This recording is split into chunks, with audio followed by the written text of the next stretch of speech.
Do this National 5 chemistry exam question with me. So the first question is asking you to calculate the average rate of reaction for the first 50 seconds.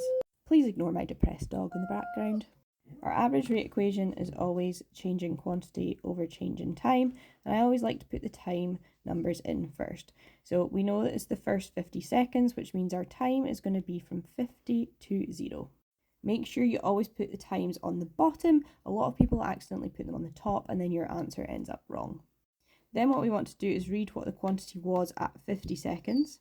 So if we read it off of our graph, I've zoomed in to make it easier to see, we are at 86. So we put the 86 above the 50, and then at 0 seconds the quantity was 0, so that goes above the 0. That gives us 86 over 50, which if we put in our calculator would give us 1.72, and the units are in the question here, so you don't need to write them, but if you do, you can copy them down just as shown. The next question, part 2, is to add a curve to the graph to show the results that would be expected if the experiment was repeated using the same mass of zinc lumps. Now, in the experiment they've done, first of all, it's zinc powder. So if we switch to lumps, that's a larger particle size, which would mean a slower reaction. Now, because they've not changed the amount of any of the reactants, we need to finish on the same final volume. So we really just need to do a line that goes underneath the one that's already there, but finishes at the same point. And by point, I mean final volume of gas. Now this last question, part 3, is a tricky one.